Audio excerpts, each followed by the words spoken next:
those who are responsible for different public services in the country. Against the backdrop of the weather and everything else, I therefore would like to encourage us to let us start. I see one mic there. Is there only one mic in the house tonight, please? Mr. Morris? This is the only mic for persons? Yes, it is. Okay. And against that backdrop, therefore, the floor is now open to persons. Thank you.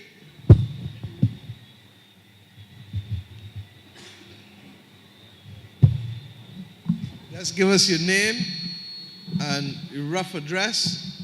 Don't need the number of the house nor the name of the house, but the district. Okay. Good night, ladies and gentlemen. My name is Anthony Williams, and I'm from St. Michael, West Central.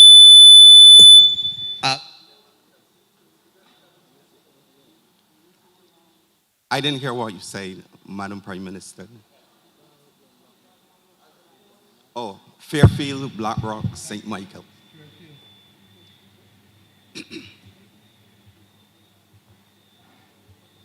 Can I go ahead? Right, I would like to address the panel on two issues which is of national significance. And by the way, I feel like Gordon Greenwich opening the batting. I hope that I don't get clean ball tonight. I just came from launching Sir Wes Hall's book. So I don't know if I'm to be the fast bowler or the batsman. Right. What I would like to speak about is Republic Day. You know, I remember last year when Barbados became a republic. To be honest, I was very excited. You know, because I believe that we have moved from one position to another. And then a few thousand began to scream and keep noise. And because of that, we are celebrating independence. Let me just give a scenario of what I think of independence. I see Massa going to the auction house, purchasing a slave, taking him to his plantation and saying to him, "My son, you're free to come and go as you please."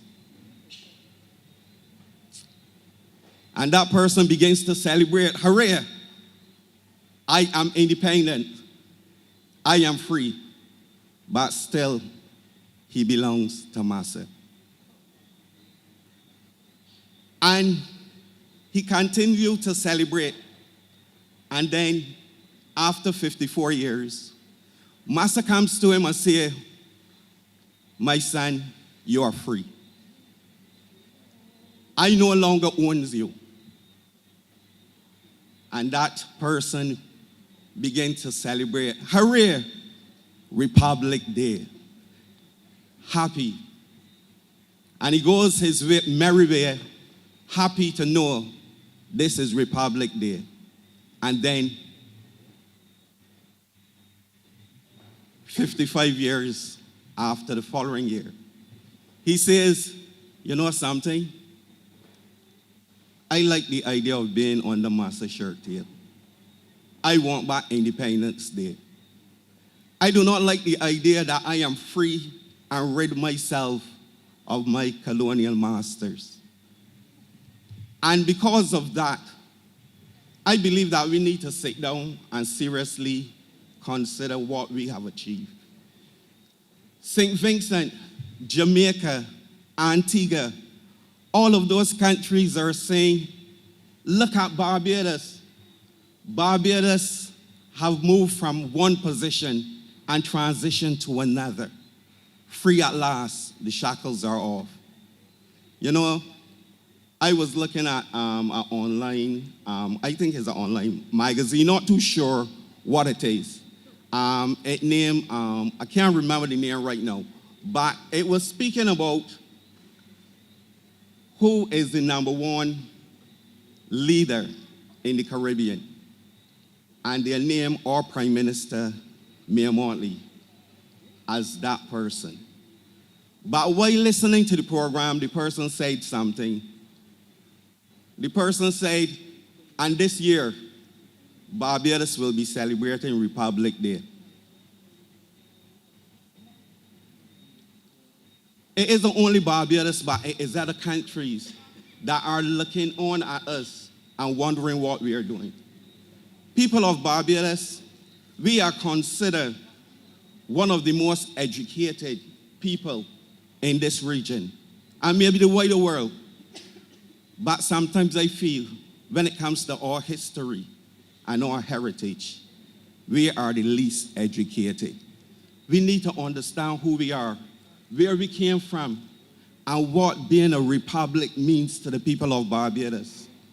A few thousand people may shout and scream, but we need to educate our people so that we can embrace where we have come from and where we are at this particular point. That is my submission there. I have one more submission. I don't know if you want me to speak or should I pause? No, you continue, sir. Okay. I hope I don't get leg before for this submission. But I would like to speak about our national heroes. We have 11 national heroes. And the fact that we have 11 national heroes, of the 11, I believe that former Prime Minister and national hero Errol Barrow is probably the greatest of them. For me personally, it is Bassa. But the reason why I said Barrow is because of the 11 national heroes, he is the only one that has a day. As a bank holiday, January the 21st is Errol Barrow Day. Okay? National hero Errol Barrow is known primarily for two things. And I'm sure that you all know what are those two things. We hear about it. He gave us free education, and he led us into independence. Those two things. First of all, we need to understand that it was Grantley Adams that actually introduced free education to Barbados. And he did that in 1952. What happened in 1962 was the fact that our former hero, Errol Barrow, made it free for everyone. And then came 2014. I am sure you all remember what happened in 2014. It was taken away from us. 6,000 people were disenfranchised or more because of one act of the then Prime Minister. But I want to stand here and say thank you to the Prime Minister here and her cabinet, because in 2018, it was given back to the people of Barbados. So I'm saying, if national hero Grantley Adams is known as the person who introduced free education to Barbados, and national hero Barrow was responsible for giving it to everyone, then we have to acknowledge Prime Minister Mortley as the person who restored free education to the masses. Okay, thank you very much. I just want to say one more thing, and then I finish. Thank you very much. But I think that there's no need for us to continue the conversation on that. Suffice it to say that on the first matter that you raised, the issue of whether we are celebrating the Republic or independence or whatever, the people and government of Barbados are celebrating everything. As to what we call it, became engulfed in a maelstrom of confusion, largely because a strap line from a newspaper said Independence Day. What was the strap line? Independence Day no more. Now, there could be nothing that is further from the truth, because without democracy and universal adult suffrage, we would not have had independence. And without independence, we would not have had a republic. So that there is a continuum in the development, and I think you reflected that in your speech earlier. To that extent, because this has become the subject of divisive commentary, the government paused, because the one thing that day must not be, the day that defines Barbados' journey for freedom, from universal adult suffrage to independence to republic, is that the one thing it must not be is divisive. Now, there are realities to some of the things that people have recommended, and the government is going to therefore appoint an independent committee to review these matters and report back to us. But let me say this. Every time we talk about a bank holiday, there are consequences to it. And the reality is that our businesses in a lot of the areas in this country are already on the margins, some of them, in terms of trying to survive. The one day that actually attracts triple pay is which day? Christmas. Sorry? Christmas Day. Independence Day. Independence Day. You understand? So that we need to be able to settle ourselves and reach a point where all of us as Barbadians can reflect on what is in the national interest of all in a way that does not have the partisan undertones that regrettably we may otherwise see others wanting to promote. And that is why the government paused, because the only thing that matters to us is ensuring that we are in a position to take the shackles of colonialism and exploitation and oppression off of us.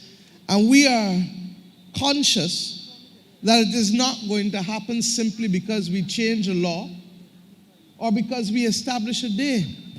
I walk around with a picture of Bob on my phone every day because, in my view, emancipate yourselves from mental slavery is the greatest mission that our generation must help to propel for our people.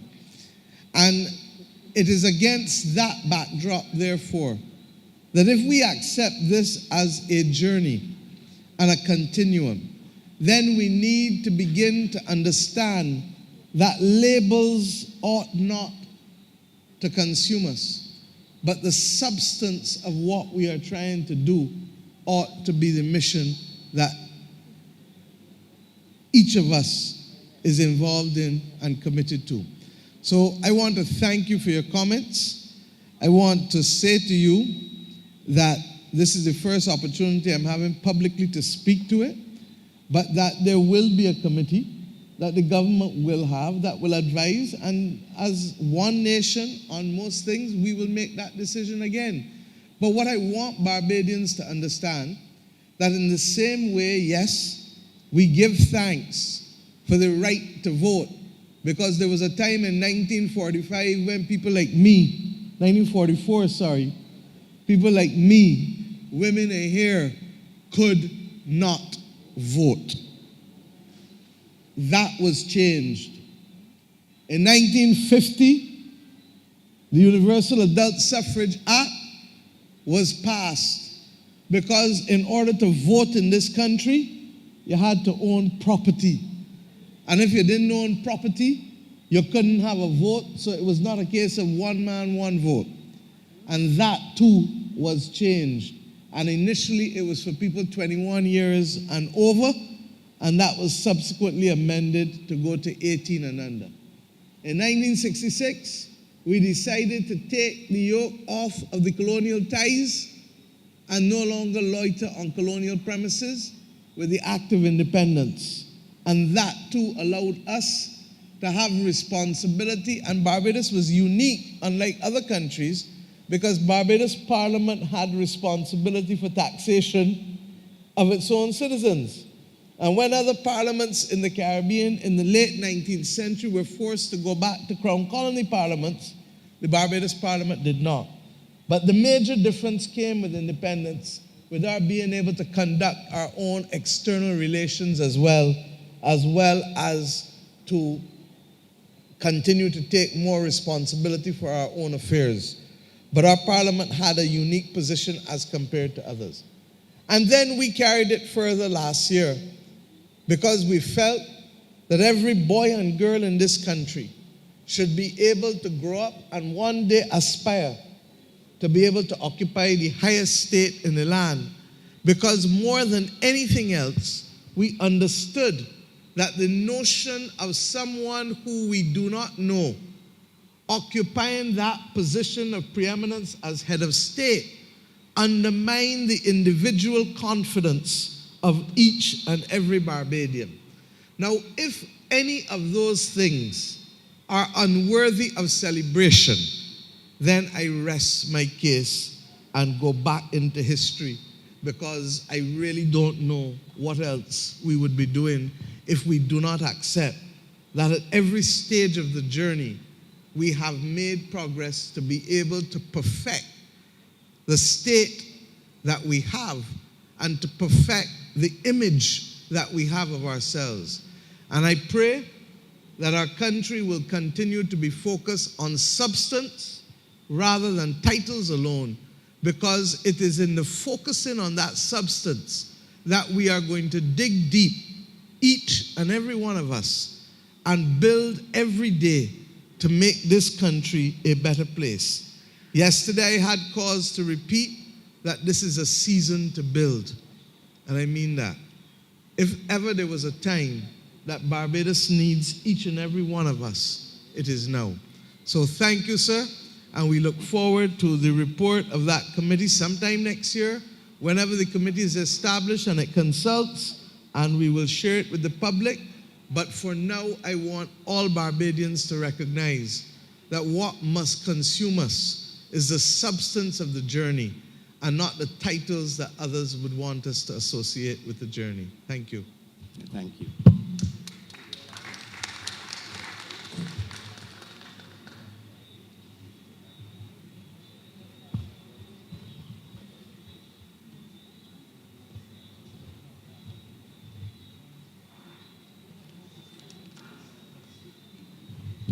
Yes, ma'am.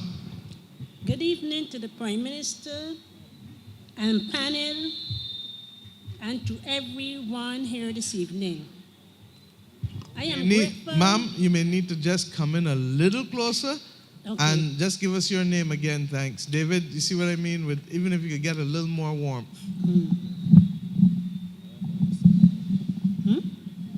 Yeah.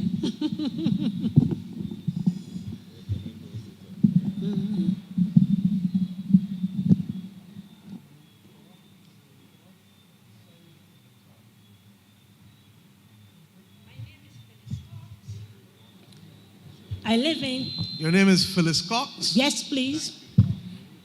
I live in Government Hill, Gittins Road, Government Hill, St. Michael's.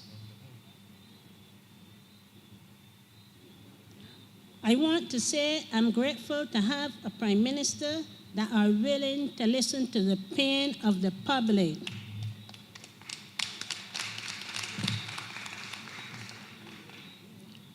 I have applied to national housing for 37 years for land and was turned around, never be successful. Each time I would go, they would give me a new paper with different places where I have to choose a lot from. I would do that. At this point in my life, I am renting land for 28 years where my house is on. I received a letter stating the land is being subdivided and I have to remove my house from the land. I went back to National Housing and was told I could only be offered house and land. What do I do with my house? I cannot afford the package. Can you please help me? Ma'am, I was about to stop you because whoever told you at National Housing that they can't help you because you want a piece of land alone as opposed to house and land clearly does not understand the mission of National Housing Corporation. Could I ask you to step one side and to see my assistant there, please? And let us be very clear that this government supports a program started by a previous Barbados Labour Party government called the Sites and Services Program. And the Sites and Services Program was where we agreed to make lots available to people, provide the services in for the people, but the people move their own house or build their own house. So far from not helping you, I would like to help a lot more like you. So could you please step one side and let us make sure that your information is taken and that we can handle it in a seamless and dignified way. Thank you very much, ma'am.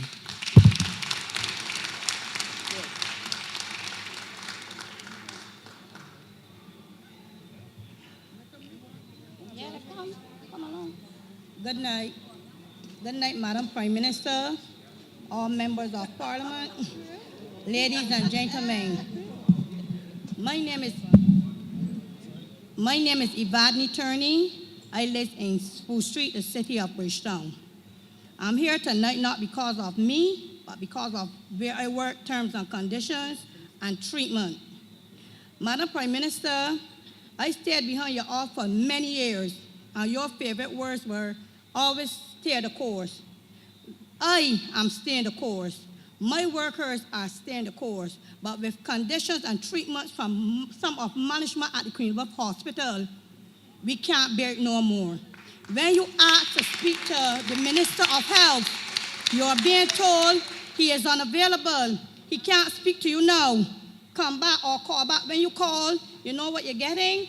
You're getting a machine going right in your answer by a machine. Why put machines in place when human beings could do the work then? You know why? Because nobody can answer you. We were in a condition under some supervisors that treat us badly. Verbally, they abuse us. They tell us some things that if you answer them, Madam Prime Minister, you know me personally, if you answer them, they're threatening you. You're living in fear going to work. Okay, so let's control it. You know, I suspect better than I know, that this is not the place to solve this issue, correct? No, Evadne, is this the place to solve a matter?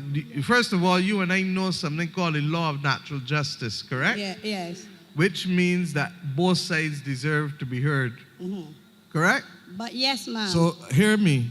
My commitment to you is to ensure that you are heard and the other side is heard. So I would like you once again to go and let us take the information and let us ensure that a meeting is held between yourselves, the supervisors, and the management of QEH, and where necessary, the workers' representatives, if you have representatives. So whether it is NUPW or whoever, and let us bring everybody to the table and let us get it solved. The one thing I know, and you come from a big family, I know that you, everybody in the family don't get on every day, every year, every week. You understand? So that the fact that we may have a moment where people are not getting on does not mean that we cannot solve the problem and we cannot bring everybody back to a level place, correct? I understand what you say, Madam Prime Minister, clearly. So if you do, then what I'm asking you to do, and I give you the assurance that a meeting will take place in the next 10 days, and I'm only saying 10 days because next week is Independence too, correct? So we got bank holiday in there as well.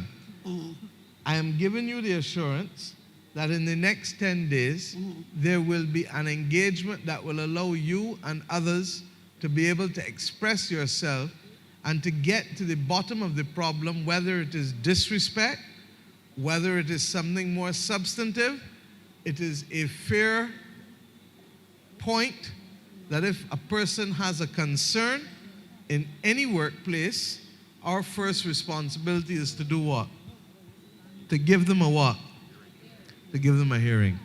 And you will be entitled to that hearing. Understandable. Okay? And I will make sure that equally that the hearing does not come with recriminations that we are aware about, and if it does, then people will have to answer to all of us.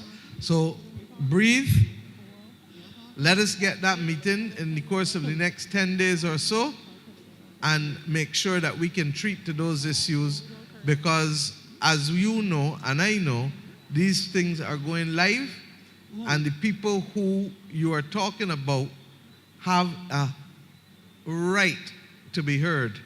And if we continue to let you speak about it, it means that one side will go to the public, and it may or may not be accurate. I don't know. But what I do know is that, to be fair, I need to make sure that all of y'all are in the same room and that somebody is in there dealing with it in a fair and equitable manner. All right? So I thank you for raising it, because the angst I hear in your voice is that this is causing you a lot of burden and concern and probably sleepless nights. So I hear that. You get that. All right? And I just want you to know, for the next 10 days that you promised we will have this meeting, we will all go with stress that we don't have a job. But I just sleep comfortable. My dear,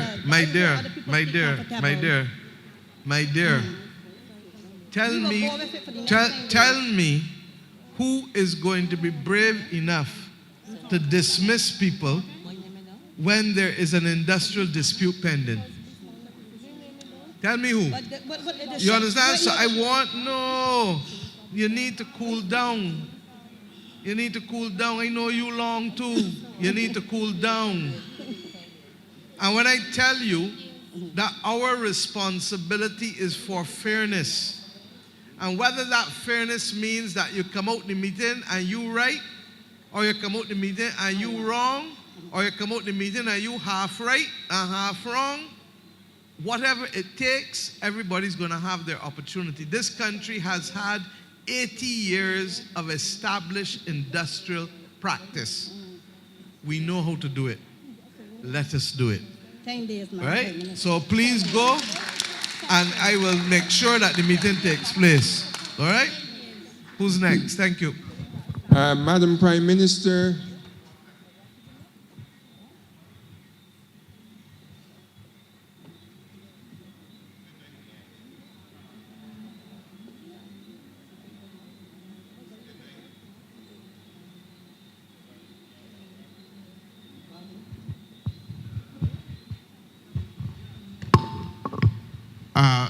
forgive me, remember we set some ground rules.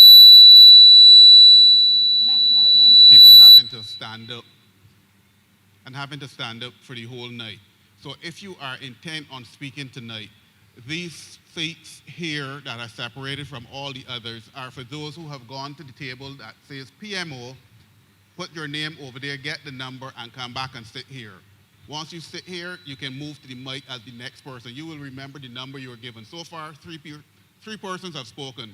So there must be a number 4, a number 5, a number 6, whatever. If you do that, then people don't have to stand up and wait in line for an hour or hour and a half.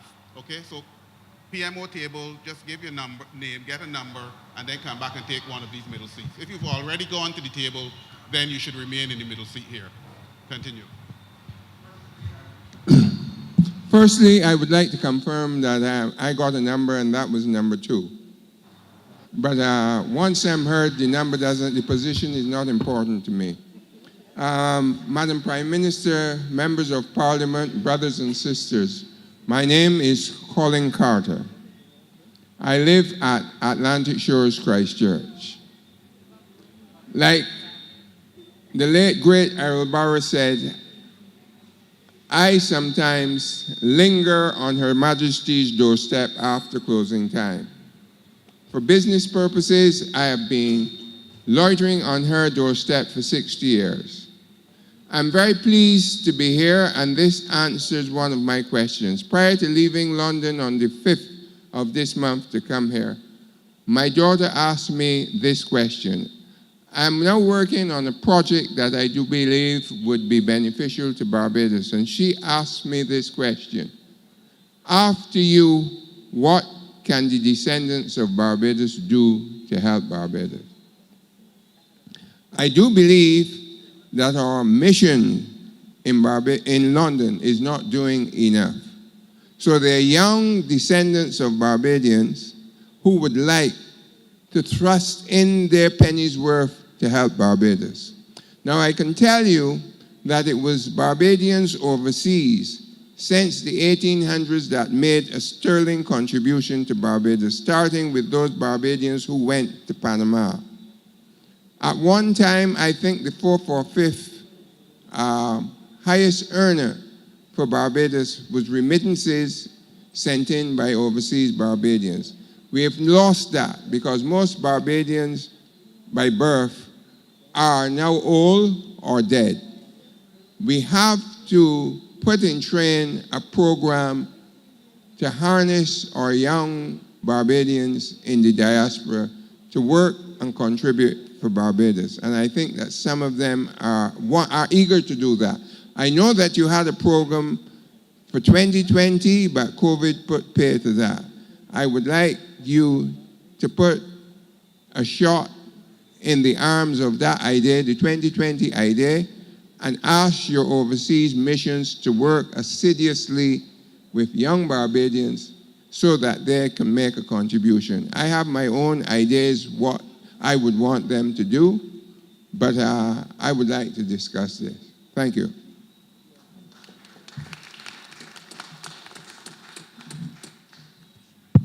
Thank you very much, Mr. Carter. Only yesterday, I had cause in addressing one of the gatherings that I spoke to reinforce the need for us to be able to redouble our efforts to have the database of Barbadians and Barbadian descendants across the world properly perfected and continuously so.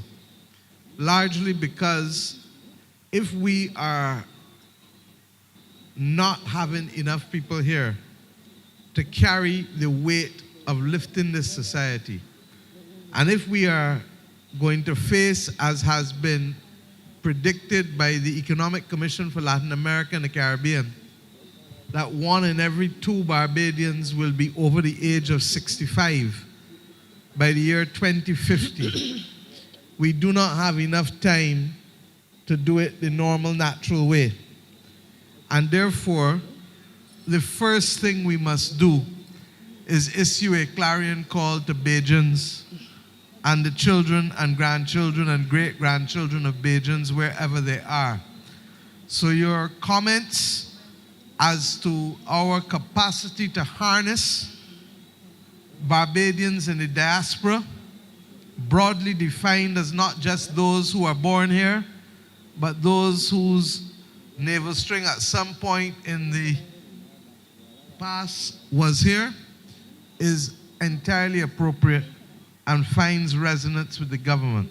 The Ministry of Foreign Affairs and Foreign Trade has responsibility for diasporic relations, and regrettably COVID put paid one to the gathering, and COVID put paid also to our engagement across the diaspora in a way that we would normally do so. Cabinet will at some point look at a new date, a new year for we gathering, because we believe that the excitement which it generated in the first 10 weeks of the year portended for an extraordinary engagement and gathering of the families. And the fact that it was disrupted will probably make, when we do it again, even sweeter, because there is nothing like celebrating a journey that was difficult to navigate. So thank you for raising it, and I give you the assurance that at the appropriate time, once Cabinet has settled these matters, probably early next year, we will be in a position to announce when we think we can resume that wonderful exercise of gathering the generations back onto the rock. Thank you, sir. Good night, everyone. Good night to the panel. Good night, Madam Prime Minister. My name is Roseanne Brathwaite. I am from the St. Barnabas area. My matter tonight is that I have been subbing for like 5 years. I'm the only breadwinner in the family. And my last day of working at the QEH was on the 30th. Similarly to Ivani's issue, there's a lot of victimization, and I know tonight is not the night to discuss that, but I would like to know where I can get assistance so that I will be able to meet my commitments monthly. My dear, I'm not going to do it for you and to expose you to any further things publicly. The reason why we have all these tables there now is to be able to take people's information in a dignified and quiet way. So I'd like to encourage you to quietly go there, and I really want to encourage anybody else who's coming up with something personal that you don't need to have a conversation with the world through the internet, that the government is sensitive enough that we not only have a range of public offices and departments here, but we also have dedicated desks here for you. Okay? So I hear you. I want to address the broader systemic issue, and that is the systemic issue of subbing for protracted and extended periods of time.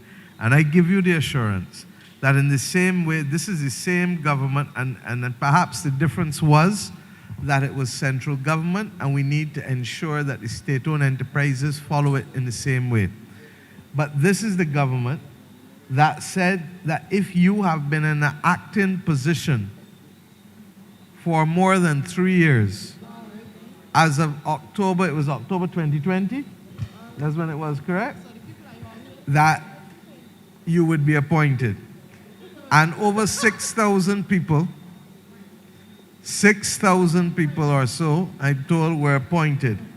In addition, there were about just over 850 people who felt that they were disadvantaged by some reason of how they were acting and where they went and if the 3 years was continuous or not. And we provided at law for an appellate process, an appeals process to the president. She was then Governor General, now the president. And only yesterday I was able to learn that over 750 of those appeals have been completed by the president, and that the remaining 100 are in some way just awaiting information from the Ministry of Public Service in one respect or another. And as soon as that information is available, Her Excellency the President will complete it.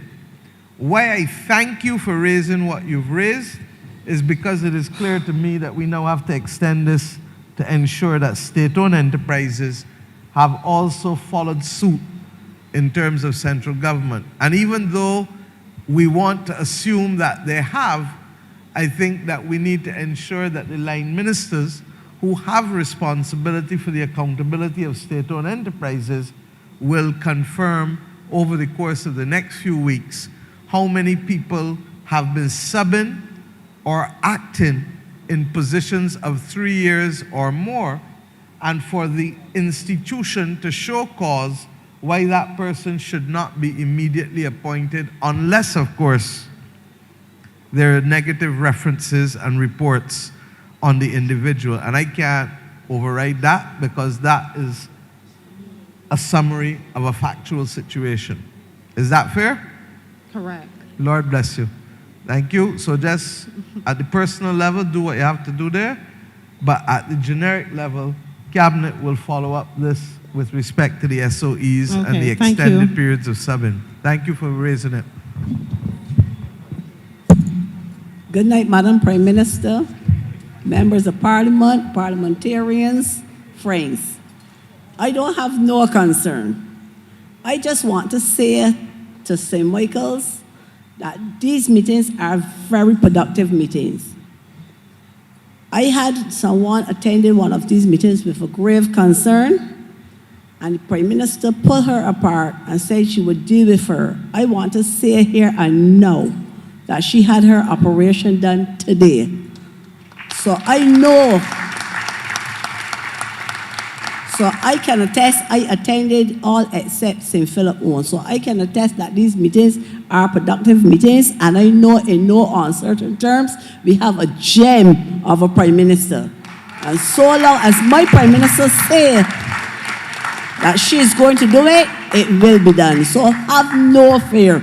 I know we are in good hands. Thank you. Thank you, but I want to disabuse you, Saitomia, of the belief that things happen because of me and me alone. Hold on, let me finish. No, it's important for me to do so.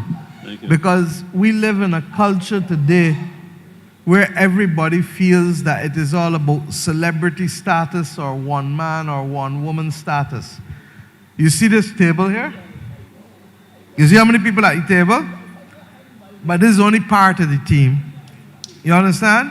And if each of us don't come to work every day to carry our part of the weight, look, I can't lift this. Huh? But if I ask the others to come and help me lift it, all of a sudden they're going to say, what else you want lifting? And these meetings, for me, is not only about us listening, but it is also a mechanism for sharing perspectives and values with Bajans. And that is why I come here. I'm tired as hell tonight. You see me, I didn't even get home. Come straight from West Hall book launch, from meetings all day with Corey and others, can tell you. But this is perhaps the most important engagement because one, it is about hearing people, but two, it is about conversations that hopefully will influence people to understand how we as a society and we as a country ought to behave. So I thank you for your comments. That's why I stopped the first man from talking, because I know where he was going to. You understand? But this country needs to understand more than ever that the mission or the journey, whatever you want to call it, will only be successful when the majority of us are lifting weight. And for that lady to have the operation today meant that a range of people from my office following up to the Ministry of Health doing what it was supposed to do to everybody else doing so and coming together like cogs in a wheel, the process and the system worked. And what we need to do is to get Barbados back to a spot. You see the second lady who came up asking for a house spot to put a house on, she should not need to come to any politician to be able to access housing in this country or house spots in this country. And our responsibility is to be able to have government function in a way where ordinary citizens can believe that they can access public services without somebody having to call a favor for them. There's no need for us to be reminded, and Lil Rick captured it better than anybody else when he said what? A get through. A get through is a cultural commentary on a system that so resembles the plantation system and the colonial framework of divide and rule that does not see people and does not allow people to function and be the best that they can be without seeking to have some kind of, the word I want to use I shouldn't use, some kind of relationship. Even that word is a little offensive, but the one I was planning to use was perhaps worse. But some kind of relationship that causes them to have to depend on somebody else in order to get through on 166 square miles. And if you want to know what being a republic is also to be about, it is about promoting a meritocracy and promoting opportunity. And if we can promote the fact that an ordinary boy or girl born in Government Hill or Carignan Village can grow up to be the best that they can be and to be the president of this country on the basis of worth and merit, then all of the people that help that little boy or girl who need a house, who need a house spot, who need to be able to access welfare services or this service or whatever, should be able to do so. So I thank you for the opportunity of allowing me to speak to this, because the older I get and the more gray hair I get, the more I know that there are some conversations that we have to have as a country.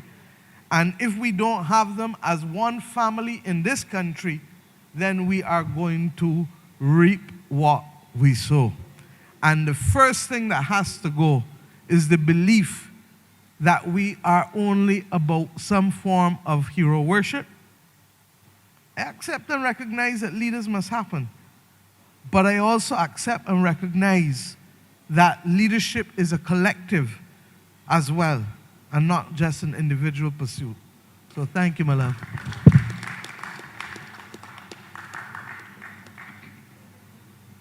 Good evening. I hope you can hear me clearly up there. My name is Basil Maughan, M-A-U-G-H-A-N, please, or L-M-E. I would like, first of all, to express my appreciation. Sorry, where are you from, sir? Sorry, First Avenue, Haggard Hall, up the hill. First Avenue, Haggard Hall. Got it. Yeah, I would first like to express my appreciation for you, ma'am, and your teams, because there have been a few changes since 2018, but what you all have done for this country in the past 4 years or so. It has been a tremendous task and a tremendous challenge, and I think you all have really risen to the occasion. I would also like to express my appreciation for what you have personally done in terms of making us more aware, or making the world, rather, more aware of us as an island and as a country. I didn't come here, though, I just wanted to say that, but I didn't come here to praise anyone. I came here to mention the fact that because of the weather, out by me, we have been having a lot of potholes that have occurred. So up to today, for instance, I'm driving down the road there, First Avenue, which is between the iMart building and Starbucks, and I have to drive like it's an obstacle course. And old cars like old people have a problem with joints if subject to abuse. So I don't want somebody to come to me 2 weeks before the election to fix it, because they may have to present them with a bill for shocks. So I just wanted to throw that out. So I would like some redress on that. And the next matter is, this is not a complaint, this is a suggestion. I would like to see established in Barbados a planetarium. I have seen one in Bogota in Colombia, and it's a fantastic piece of work, and it can do a lot for the education of children in Barbados, because you can get to see what the Milky Way looks like, you can get to see what the other constellations and everything look like, and that could inspire some small child to become an astronomer, to go into physics and chemistry and so on. So, and also what the sky above Barbados looks like, and so on. So I know it is not something that can be done anytime soon, but the idea has to be planted before anything can be done. I just want to say that. Thanks. Thank you very much, Mr. Maughan. On the first point to do with the potholes, ironically, yesterday in Robin Shoulders, we were in the area. We didn't go in First Avenue, Haggard Hall, but we went up by Roberts Road. And as you know, the work has started up there in terms of the repaving. When I had visited that earlier in the year, it was awful, as you would probably have known. Part of the difficulty is, and the Ministry of Public Works is looking, and I'll let Santia talk in a second, to be able to redesign the standards that we have to build to. Because the standards that were appropriate for a pre-climate crisis Barbados cannot now be appropriate for one where we have convection rain coming in the afternoon, where we have these short, sharp showers. And of course, flooding is really when the water stays on the ground for a protracted period of time. But colloquially, we say flooding happens when the water gathers. But the water will always gather because of where it's coming from, either up top or from hills above. But the question is, how fast can it run off? Okay?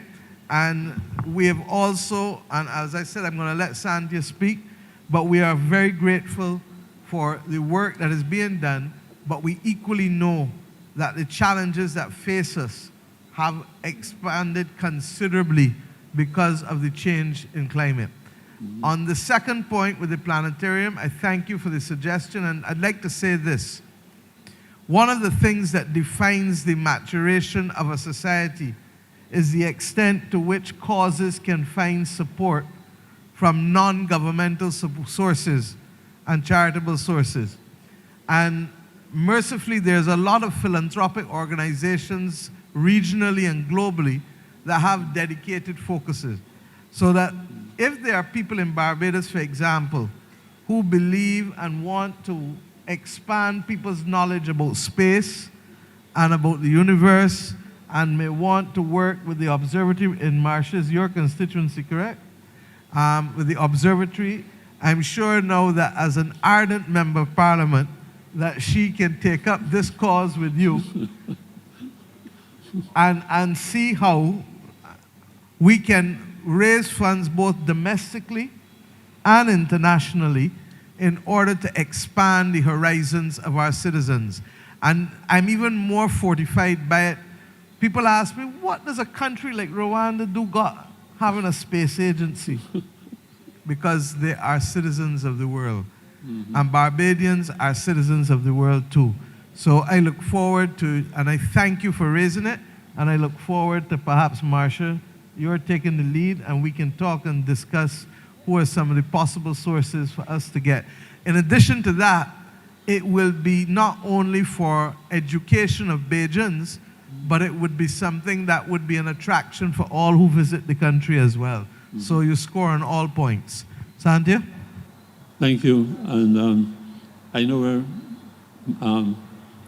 Minister Marsha Cattle's office is. Thank you.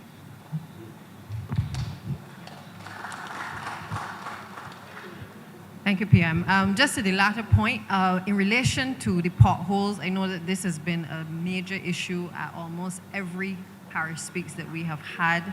And I can say to you that particularly after perhaps the fourth parish speaks, one of the things that the BWA and the Ministry of Public Works sought to do was to have a joint meeting. It falls under the same ministry.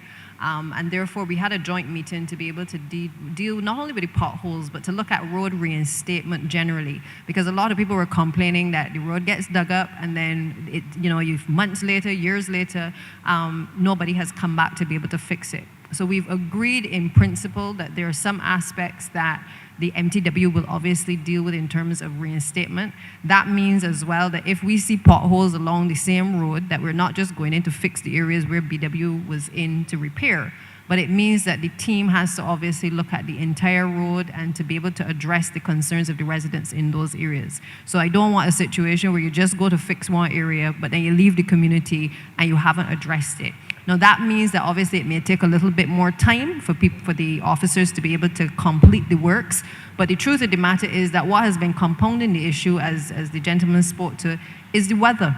With all the best intentions, sometimes the teams have been setting out to be able to do the potholes, but then the rain comes down either before or after and completely interferes with the progress of the works. So I just want to say to the public that we are mindful of the challenges. These issues have been going on for some time, but as soon as we can get some dry weather, I give you the assurance that we're increasing the number of teams that can actually do the pothole patching, as well as making the case to the Prime Minister, who has traveled the length and breadth of Barbados and recognized that we need to see an increase in the patching teams to be able to have more equipment and more teams to be able to assist us. And just to say as well that we are utilizing some of the workers from the ASH worker program, which then became the National Cleanup Program, to help to integrate them into doing a number of these duties as well to assist the country. So just want to give you that assurance that we are on the ball in relation to that, all right?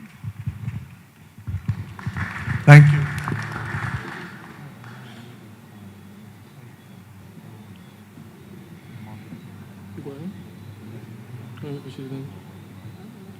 Hi, good night, everyone. My name is Azhad Mungir from Strathclyde. I'm not hearing you, sir. You're going to have to speak into the mic, thanks. Hi, good night. My name is Azhad Mangira from Strathclyde, from the constituency of St. Michael West. I have a few concerns, mostly regarding the roadworks. So one of the main concerns was in Strathclyde. If you are familiar with the area, there's two schools. One is the Rock Christian School, and one is the Al-Falah School, just close by. The sidewalk is in need of great repair.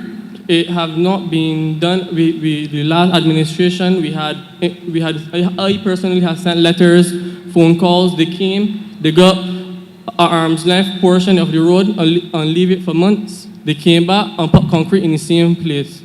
Leaving it same and it's worse. When you get a few days ago, and to make it worse, is right by the zebra crossing in front of the Rock Christian School. So school children, sometimes they're going to school and they slide down. They have to go to school in dirty uniform. We have, and it's so unfortunate that we have a sidewalk where pregnant women with their children, with their family, they cannot stand on the sidewalk because when you are going to the direction of Peter King, there's a stone in the middle of the sidewalk, so it cannot be avoided.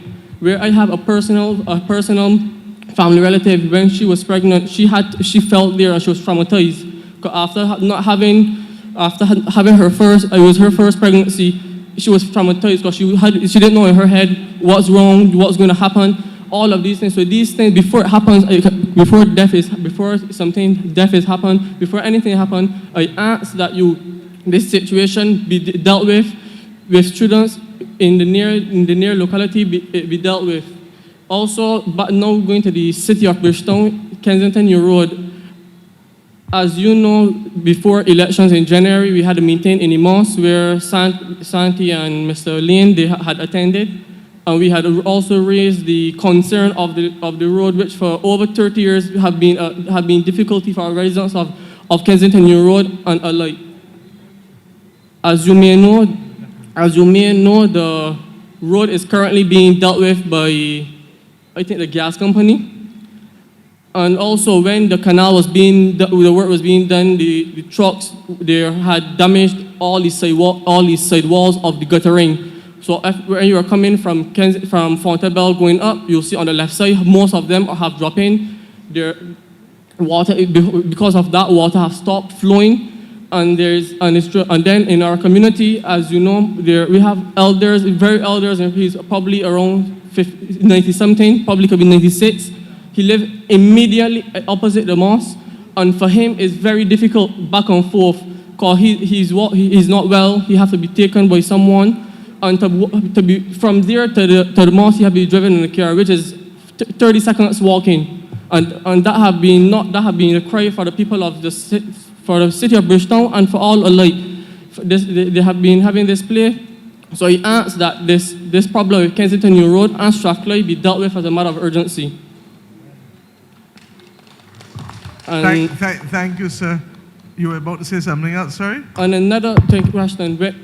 Before 2018 election, before this election, we had the Muslim community, they had asked for a prayer room, a multi-faith area in the airport and the seaport.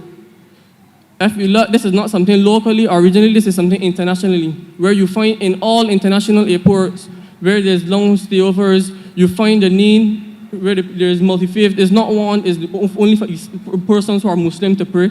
We have they're in a room in England, there's one corner where there's the bench and the cross, and one corner there's for Jews, one corner is for us.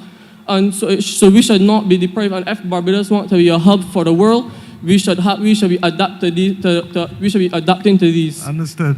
And I thank you for that. I know that the matter of the prayer room was referred to the Grantley Adams International Airport. The new Minister of International Transport is here, and I am sure that he will follow up and report back as we're reporting back on a number of things going forward. And you've added the seaport. This is the first I'm hearing a request for the Bridgetown port, but you can also treat to that as well too. With respect to the other matters pertaining to the roads and the gutters, Santia? We've noted the concerns in Kensington. Obviously, we're trying to look at the issue of the sewering as well in those areas. And I think if we dig up the roads now to be able to then later have to come back and dig them up, you're not going to be so happy either. So we've actually been addressing a more comprehensive plan to be able to do not just the road, but also to address those concerns. And I can tell you that we've been actively, with Barbados Water Authority, the wastewater division, we've been looking at how we can address not just in your area, but also the Bellevue tenantry, all of the areas where the groundwater is obviously going to be compromised if we don't address it. So it is not as straightforward as saying, let's go in and dig up the road. As PM and I were saying, you need to have covers over the gutters as well, because a number of them are open also. I know they've been going in and doing a bit of patching as well, because I get photographs from time to time of issues out there, similar to what the gentleman spoke of earlier, where the potholes and stuff are in the road. But we are addressing it. So again, we'll just follow up on that. No, just a question to Mr. Gibbs. Where is the constituency office of St. Michael West located? Where is the office of St. Michael West located? Is there a telephone number that can be made public either via the party's page? I have no idea, because I have been trying to get through to you over the last few days, and haven't been able. So I don't know if the number have changed, or what is the position, or who's your assistant, or not. I'm not sure. Yes, I can give you that information right now. The number is located in Hines Building, Cheapside, Bridgetown. But we can get together and give you the number and all the information. And just another question is, just my opinion, would it be better to have an office in your constituency?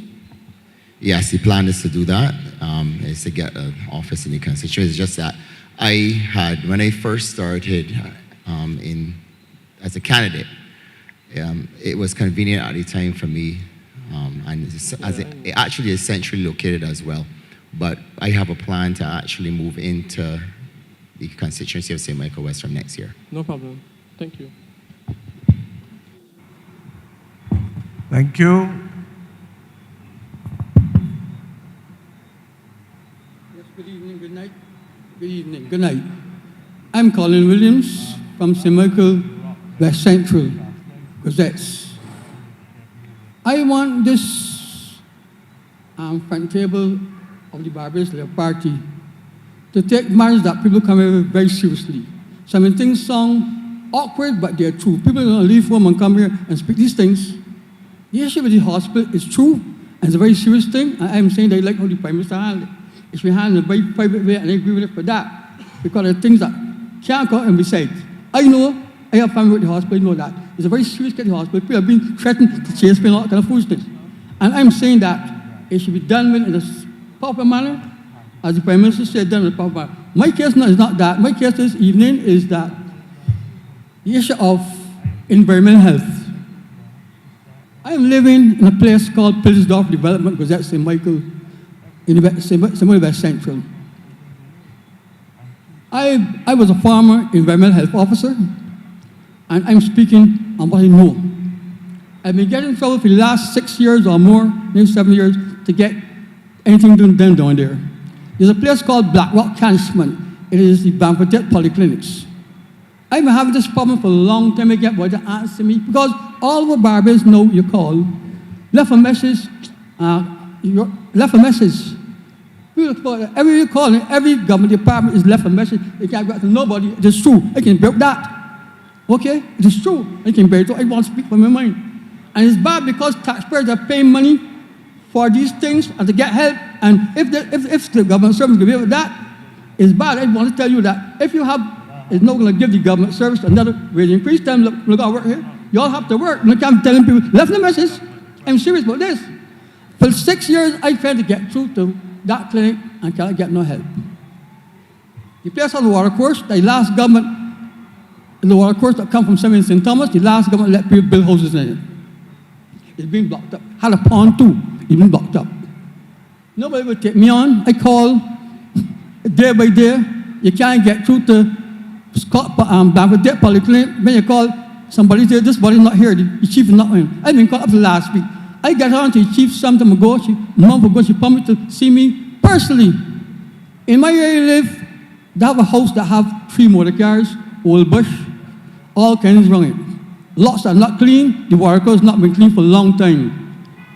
I called some time ago, and they will not even answer me. I went to Bramwell Polyclinic, and the chief there, I was saying how he felt about my mind, tell his guard to put me out, and he put me out. And he went, yes, I didn't feel bad about it. The chief called the guard, the chief that I was to speak to, called the guard and tell me that I am behaving, I just try to tell them that this is too long, and he put me out, okay? And I had nothing to say about that. I called her, get back to her again the other day, she promised me 5 weeks to go to come, she has not come. This part down there have, look, I called Mayor Bradshaw at the Nation, she could prove to this. About 7 months ago, she took the picture and put it in the Nation, nothing hasn't happened. How long can he continue with this? A man who worked 34 years in the department, serving people all over Barbados. How long can he continue, Prime Minister? How long can he continue with this? It's unfair to people, unfair to taxpayers. I want your government to get the minister, your government to get behind these people and make sure they do these things. Because this is not foolery. We went through COVID and people suffer. Some people get sent home and suffer and was very worried about it. I had to help. And you have government service over there, don't want to answer people on the phone, not even see them. I thank you. Mr. Williams, I haven't heard a lot of what you said, regrettably, because of the mic. But what I want to urge you to do, Colin, sir, what I want to urge you to do is to meet with Mr. Morris here after, and let me get to the bottom of that which has caused you great consternation. So, hold on, I'm telling you, look, when you finish. I spoke to him already, he called me. Last week, twice, he got me again. Prime Minister, I spoke to Mr. Morris. Somebody at the ministry tell me call Mr. Morris. And my dear, I am asking you to he will send me a report. Okay? Just work with us, Colin. But I've done it before. I'm asking you to meet with him and let us get to the bottom of it. If I understood half of what you said. I don't know. I asked others at the table if they understood what you said. I spoke to Mr. Morris twice last week. And you haven't got back to me yet. Tell me that university and you can't get to me yet. Twice last week. And that is because he has been on rubbing shoulders Monday, Tuesday, and Wednesday, Colin. So if you would just bear with us and let us understand what you are saying, because if everybody else, I was with you about nobody answering the phone, but I didn't understand what else you said. I swear to God. So just bear with us. Talking into the mic ain't gonna make it easier. Nobody's answering you, nor seeing you. There's two things. Seeing or answering verbally or otherwise. Nobody's seeing or answering you. And therefore, let me get the report and let us investigate it. Okay? Thanks so much. Thank you.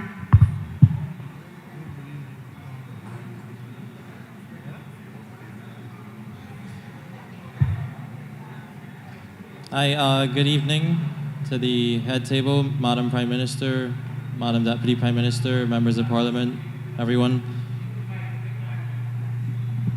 Can you hear me now? Yes. All right. All right, so my question is, I just wanted to know if there's any update on the integrity legislation as it relates to the select committee getting something back to the Senate for them to debate. Okay, before that, what's your name, sir?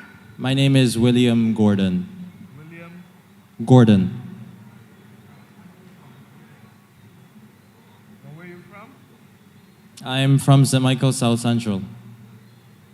Just a district. I don't need constituencies. Wildy in St. Michael. And what is your concern about which select committee, sorry? The select committee with regard to the integrity legislation. Yeah, and to the best of my knowledge, that Parliament died, so that it comes back. There's no select committee before this current Parliament. Okay. You understand? The select committee reported, to the best of my knowledge, didn't this pass? It was the other one that passed, the prevention of the corruption one. So trust me, this will come back. But it can't, there's no current select committee for it. So what then is the status of the bill, if I may ask? My dear, the first bill that was passed, that was sent to this parliament, was a bill that required the constitutional majority of both houses of parliament. You remember that?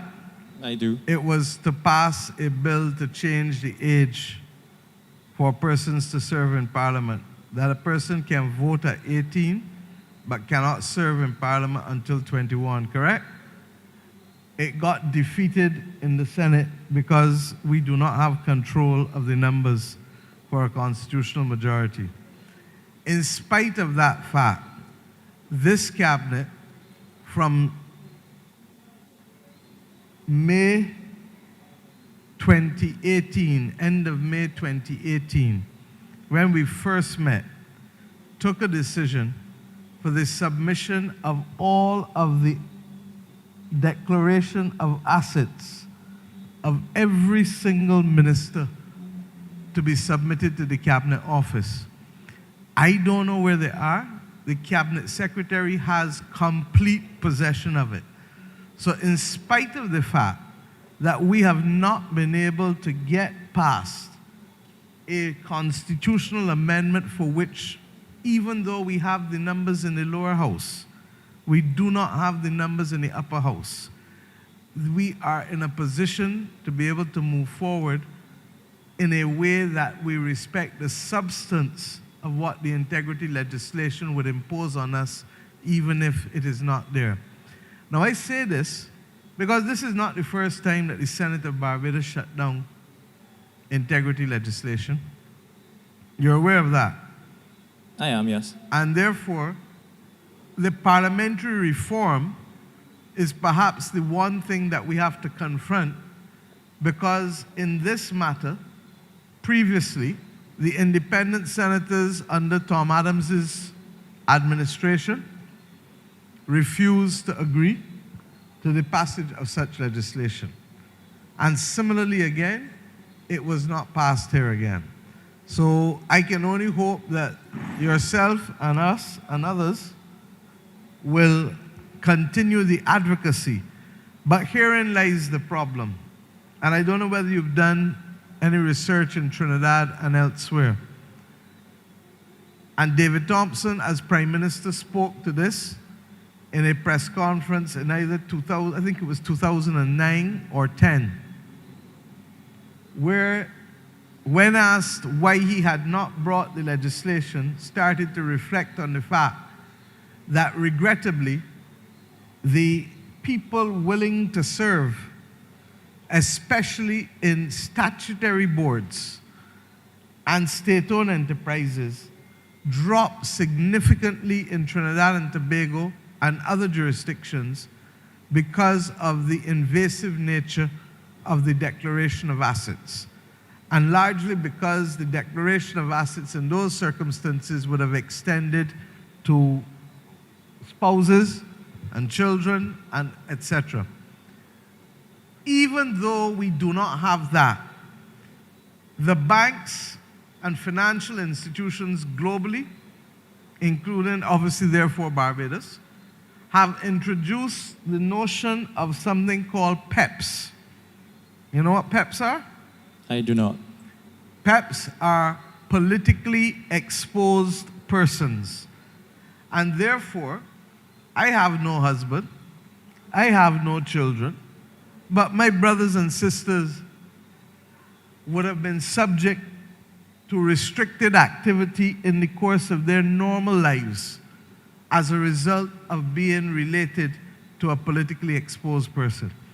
And these are the conversations that we have to have, recognizing that for me, going forward and doing the declaration of assets is something that I do willingly. But there are some people that each of the people here would have asked to serve as board chair or deputy chair who say immediately that they do not want to serve, not because they don't have the capacity to serve or even the inclination to serve, but that after discussion with their families, they do not want to become politically exposed persons. So I raise these issues here because it is important that people understand the complexity of the conversation and not believe that this is just something that is one way, all the way so. And that there are consequences in particular for the governance of small states, because people who might otherwise be able to give solid contributions, because of the manner in which we have gone so far one way, are now excluding themselves from consideration in the process of governance of the country. But thank you for raising it, and I encourage you to help us encourage those who have the responsibility, and more so as independents, to recognize that there is a balance that we need to strike. And the beautiful thing is that they need not be afraid, because this is not stuff that's going to the public, but remains in the hands of an integrity commission who have a fiduciary duty to treat to it in a confidential manner and to take action only where is substantive breaches that have taken place. Okay? Thank you. Thank you.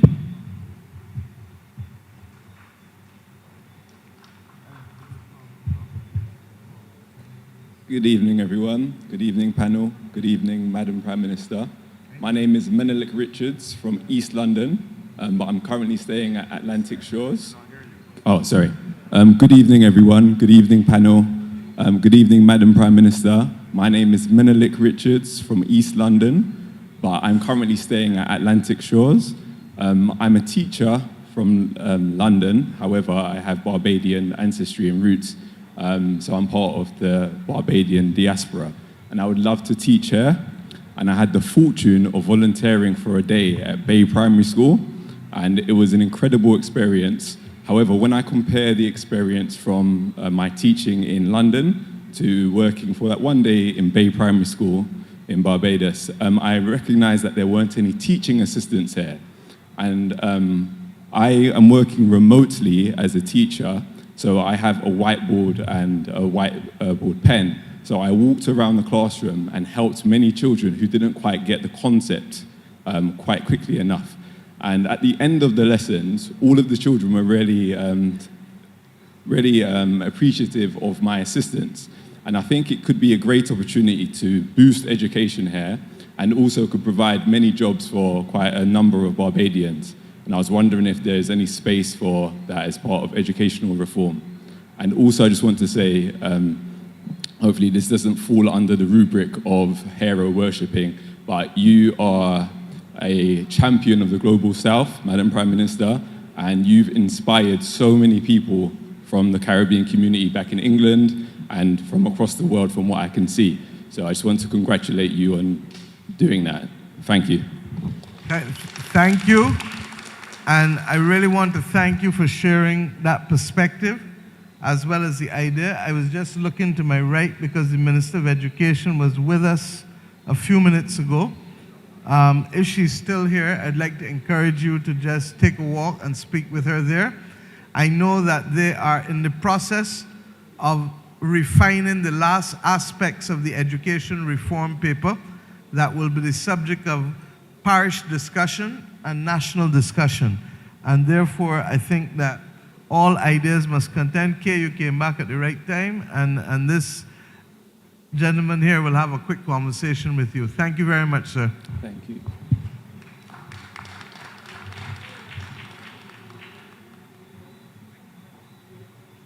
Who's next?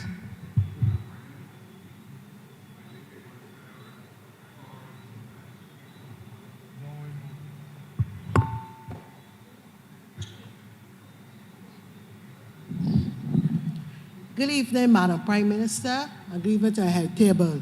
My name is Barbara Hunt. My concern before I get to that, my mom passed away on Monday.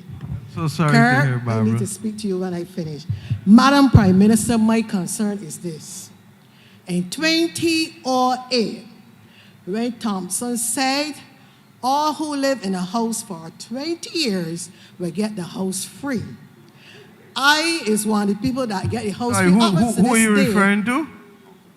The whole national housing. No. Who were you referring to?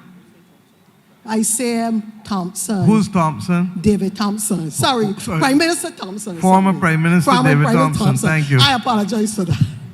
I apologize for that, man. You know, I get old and I don't remember everything, so. Not you, Barbara. I am 67 years old, Madam Prime Minister. And nobody will believe you. So if you want people to listen to you, tell them your correct age so that they will believe you now. But I retired, so I will have to be 67.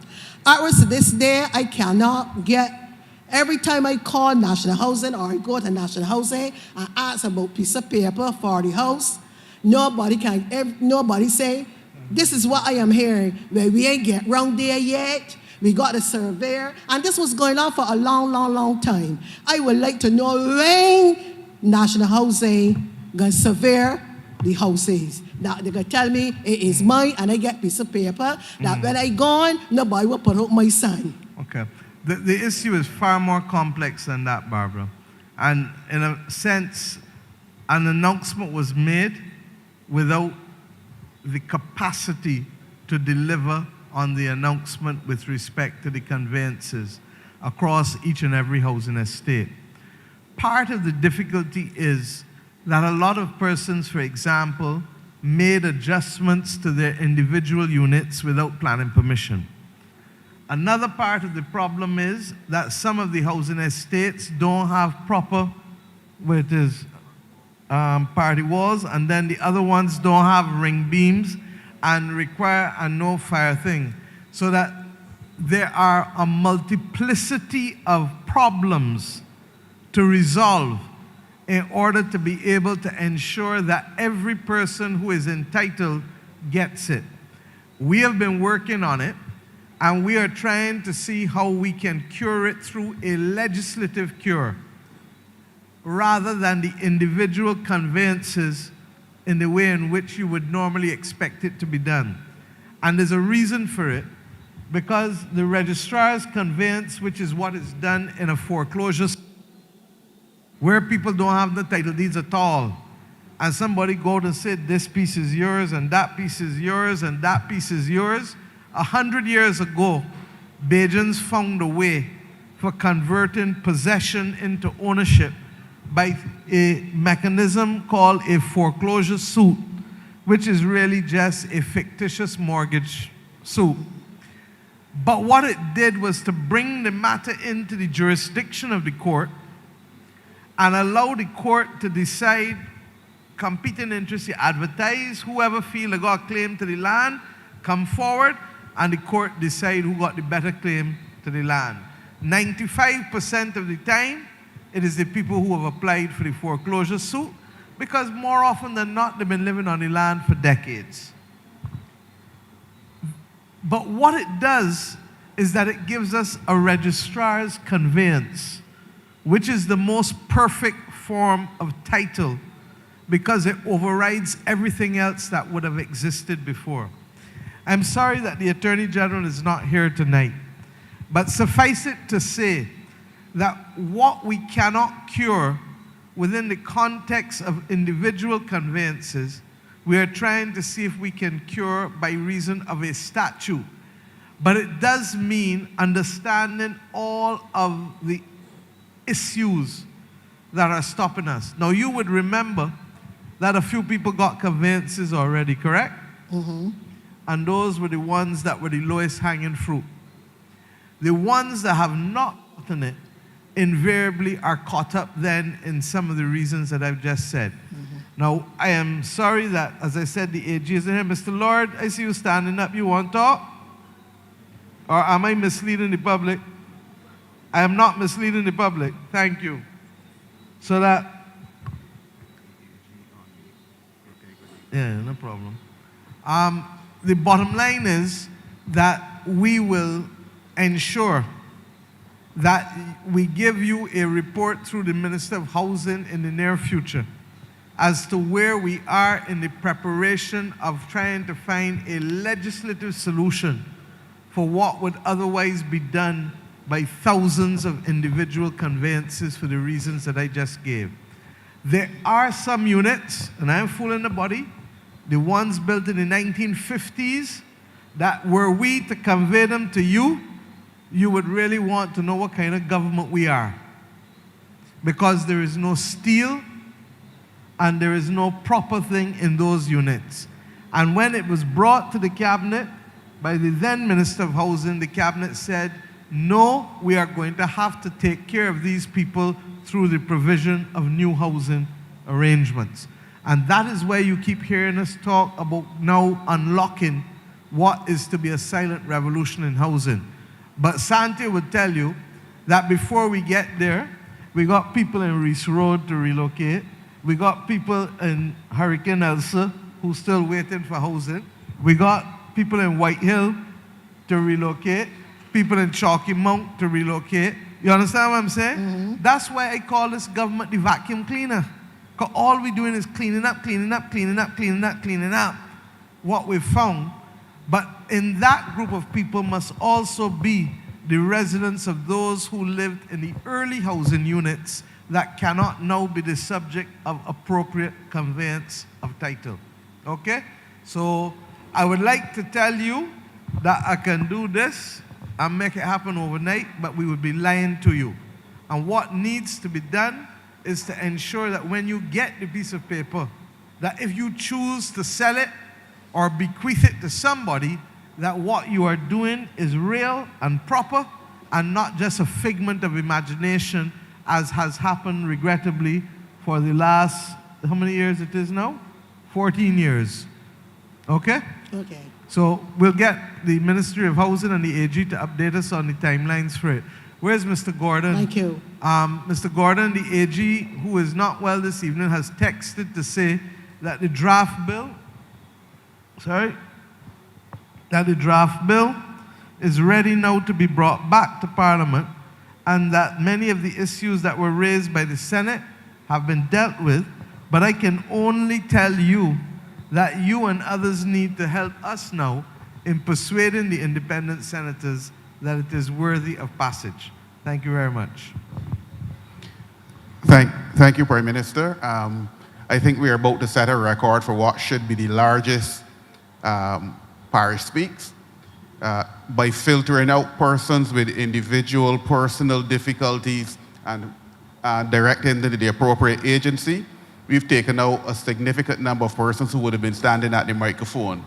So unless there is some major issue or something that is important to you that you want to raise, the mic is available, or we will give Prime Minister and your St. Michael MPs, anyone who wants to speak, the chance to wrap up. Any more comments? Yes, sir. There are two people.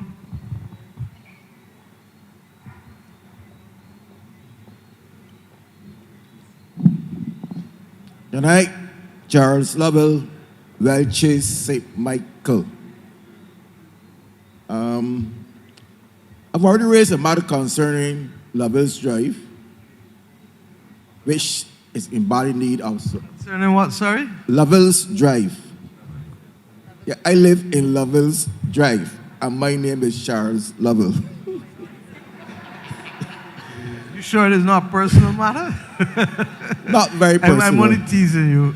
But I didn't come here to raise that matter because I was assured by the goody minister that that would be looked into, and my representative will make sure that is done as well. What I want to raise, though, is a question, a matter just beyond that, and I'm about Bridge Road. I raised this matter before, but I didn't get the chance to address it. At the Bridge Road, there are some stoplights. And those of us who live in the constituency will know that every morning and evening at peak times is a line at Bridge Road going all up back Welches Post Office, only because that vehicle on Bridge Road that is turning right is not allowed to turn. So there are moments when no vehicle at all moves from Bridge Road because that first vehicle that turning right can't make the right turn. I wanted to suggest, I've done it before, that we can do a system which is similar to Deacon's Road, where on Bridge Road works independently of the other side Bank Hall, while the other two, Station Hill and Hinesbury Road, remain as they are. And I believe strongly, before I go to the grave, that will solve the problem immensely.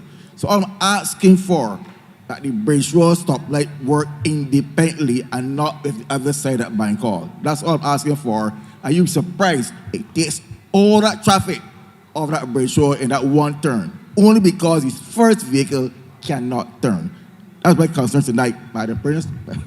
Thank you, Mr. Lovell. And what you've done is also to remind me that which was supposed to be a temporary roundabout at Commermere, which I spoke about yesterday, which now is the subject of almost having derelict and abandoned yellow poles laying more on the ground than they are vertical, needs also to be made permanent. So I'm sure that Santia and the public officials from Ministry of Public Works have heard both you and me tonight.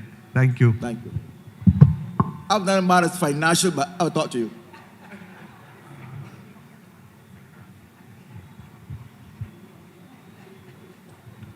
Anyone else before we wrap up?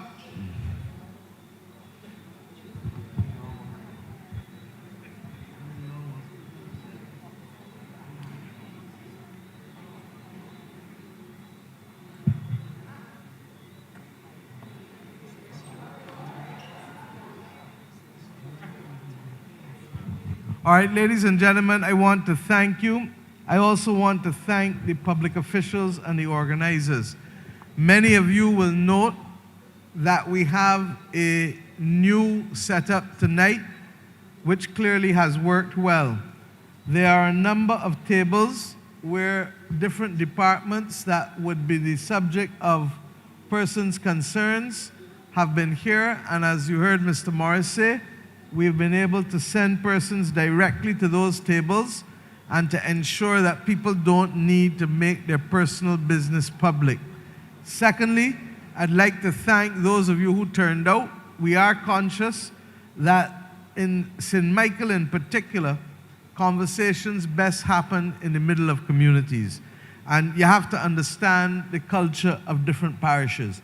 Christchurch is a parish where people will come to town hall meetings, as we saw, in their huge numbers. St. Michael is a parish where people tend to stand back and talk to you when you are in their community. It is against that backdrop, therefore, as recent as last night, Trevor, as we had in the Ivy, that we have made commitments and in the city to go back into individual pockets to meet with persons, some with government officials where necessary, some directly. And then finally, I want to commend Kirk and Corey, as I said, for leading the Wise Up discussions, which are to be done without media, because they're just simply some conversations that we need to have with people in their communities that are not the subject of media coverage, but allow us to deal with people's issues in a real and direct way, especially at this time when people are finding it difficult to continue to cope because of the continued problems that we've faced in the last 3 years. I'd like to thank everyone for coming out and to wish everyone a safe journey home and look forward. This is the last Parish Speaks for the year. In January, we start back and we start with St. Lucy. St. Lucy Speaks, and I look forward then to engaging with all of you again.